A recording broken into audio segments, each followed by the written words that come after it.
सलामीची फलंदाज स्मृती मानधनानं मोलाची कामगिरी बजावली आहे. स्मृती मानधनानं यंदाच्या महिला एकदिवसीय विश्वचषक स्पर्धेमध्ये 434 धावा केल्या.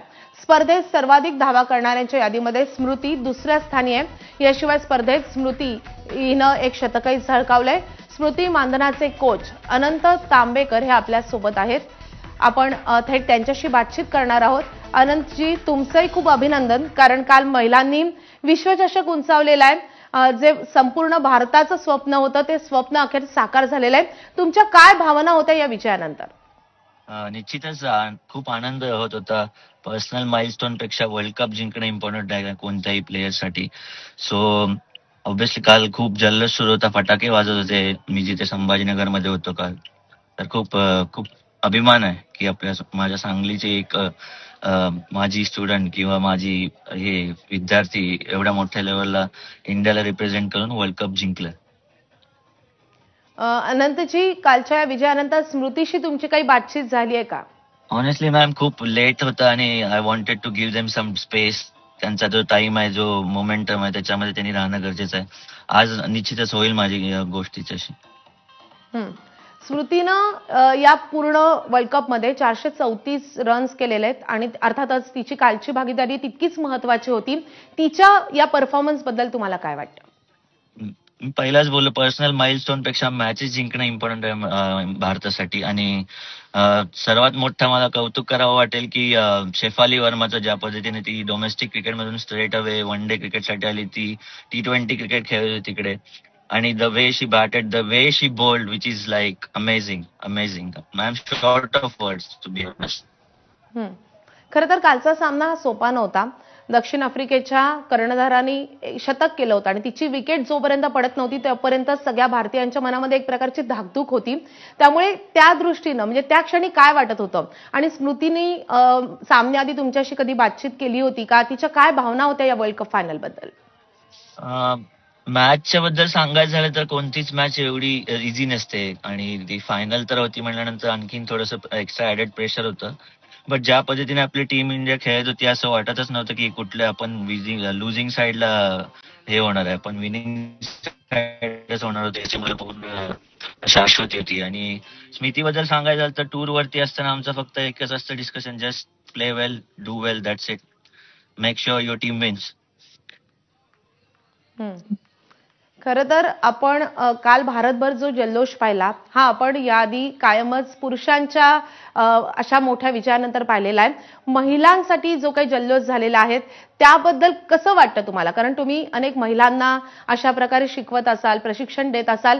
एक महिलांच्या वर्ल्ड कपचा हा जो काही काल जल्लोष झाला किंवा जो विजय त्यांनी साजरा केला, जो इतिहास त्यांनी रचला, याबद्दल एक कोच म्हणून तुमच्या काय भावना आहेत? निश्चितच खूप आनंदी आहे की ज्या पद्धतीने स्मृतीने पण परफॉर्म केला आणि टीम इंडियाने पण केला. आणि जर टॉकिंग अबाउट वर्ल्ड कप जिंकणं हे खूप भाग्याची गोष्ट आहे आपल्यासाठी, जे आपल्या मुलींनी करून टाकवलं. जे जे 4-5 लास्ट टाइमचे जे चान्सेस घेतले त्यांनी, किंवा आपण लाईन क्रॉस करू नाही शकलो, ते काल पूर्ण झालं. त्यानंतर मग जल्लोष, तुम्हाला पण माहिती आहे, दिवाळी नुकतीच झाली. काल असं वाटत होतं परत दिवाळी आहे आज. नक्कीच काल पुन्हा भारतानं दिवाळी साजरी केलेली आहे, यामध्ये काही शंका नाहीये. मात्र स्मृतीशी तुम्ही आता बोलणार असालच, तिच्या कुटुंबियांशी बोलणार असाल, काय तुम्हाला सांगायचंय? म्हणजे एबीपी माझाच्या माध्यमातून तुम्ही स्मृतीला काय सांगाल? कशा रीतीने तुम्ही तिचं कौतुक करणार आहात? एकच शब्द बोलेन की this is just a beginning. Still many more games to come and many more world cups will gonna happen. I mean, आपण जिंकणार आहे याची मला शाश्वती आहे.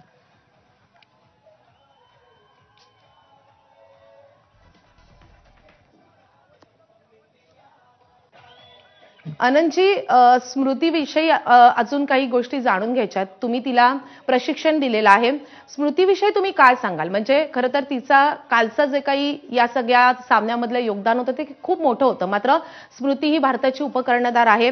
इथपर्यंत तिनं पोहोचण्यासाठी कसे कष्ट घेतलेले आहेत? तुमचे तिच्याशी कसा अनुभव राहिलेला आहे तिला एकूण प्रशिक्षण देताना? खूप ओबिडियंट स्टुडंट आहे. जेव्हा जेव्हा आम्ही प्रॅक्टिस करायचो तेव्हा फक्त क्रिकेट बद्दल विषय सुरू असायचा, आणि दिवसेंदिवस म्हणजे प्रोग्रेस होतच होती तिची. प्लस वुमेन्स क्रिकेटमध्ये एवढ्या मॅचेस नव्हत्या आधी, जे आता BCCIने एवढ्या मॅचेसचं नियोजन केलंय. त्यामुळे प्लेयर्स ग्रूम व्हायला खूप फायदा झाला. आणि ज्या पद्धतीने स्मिती खेळत आहे तर ऑब्व्हियसली अभिमानाची गोष्ट आहे की सांगली सारख्या छोट्या सिटीतून इंडियाचा व्हाईस कॅप्टन डॉमिनेट करतोय, म्हणजे बॅटिंग म्हणजे ओव्हरऑल ऑस्ट्रेलिया न्यूझीलंड असेल सगळ्यांना. अर्थात सांगलीसारख्या छोट्या शहरामधून ती आली आणि आता ती सगळ्या भारतीयांच्या गळ्यातली ताईत बनलेली आहे. स्मृतीची कामगिरी खूप महत्त्वाची ठरलेली आहे. कालच्या मॅचबद्दल बोलायचं झालं तर सुरुवातीची जी भागीदारी होती ती खूप महत्त्वाची होती आणि त्यामधल्या स्मृतीचे ज्या धावा होत्या त्या तितक्याच महत्त्वाच्या होत्या. या कामगिरीबद्दल विशेषतः तुम्हाला काय सांगायला आवडेल? कारण भारतीय फलंदाजी ही आपली कायमच खूप जमेची बाजू ठरली आणि त्यामधल्या स्मृतीचं जे योगदान आहे ते तितकंच महत्त्वाचं ठरलेलं आहे. कुठल्या पण म्हणजे मॅचची सुरुवात सलामी जोडीनुसार मॅचचा टेम्पो सेट होतो.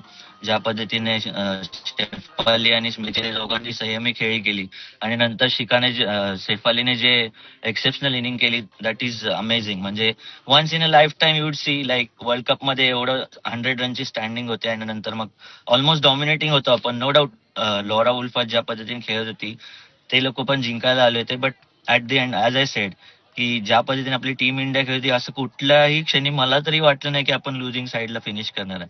I was always sure that we gonna win the world cup. नक्कीच सगळ्यांना तो विश्वास होताच की आपण हा वर्ल्ड कप उंचावणार आहोत. मात्र अर्थात तो इतिहास आता काल रचण्यात आलेला आहे या महिलांकडून आणि त्यामुळे सगळ्यांचं कौतुक करायला पाहिजे. खरं तर तुमचंही तितकंच कौतुक करायला पाहिजे. मात्र स्मृती विषयी आणखी काही गोष्टी आम्हाला जाणून घ्यायच्या आहेत. स्मृती कधीपासून तुमच्याकडे प्रशिक्षण घेत होती आणि स्मृतीचं काय भावना असायच्या? म्हणजे तिला नेमकं काय करायचं होतं, काय अचीव करायचं होतं याविषयी ती तुमच्याशी काय बोलत होती? त्यांचे वडील आणि भाऊ पण क्रिकेट खेळायचा, सो रक्तामध्ये क्रिकेट ऑलरेडी होतं आणि जेव्हा पण ग्राउंडवरती यायची एकच ध्येय असायचं की क्रिकेट म्हणजे काहीतरी करायचं जे माझ्या घरी कोणी करू शकलं नाही, कोणी इंडियाला रिप्रेझेंट करू शकलं नाही, श्रवण खेळू शकले नाही. तो तिचा एकच ध्येय होता की मला काहीतरी करायचं जे माझ्या घरच्यांसाठी पण एक चांगलं होईल आणि मला पण स्वतःला प्राऊड होईल की मी इंडियासाठी खेळेन किंवा जे काय माझ्या फ्युचर एन्ड्युरन्स असतील त्यात मी चांगलंच करावं या दृष्टीनेच प्रॅक्टिस व्हायची रोज. असं कधीच कुठल्या फ्रेंड सर्कल बरोबर इकडे तिकडे मी कधीच असं ऐकलं नाही की ते जाते हे करते का. फुल्ली डेडिकेटेड क्रिकेटसाठी होती. So it is very easy for me to groom that your.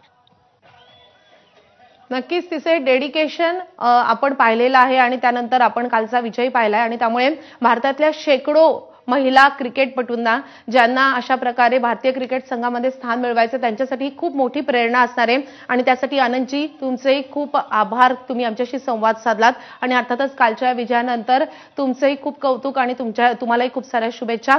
तुम्ही आमच्याशी बातचीत केली त्याबद्दल खूप धन्यवाद. तर भारतीय महिला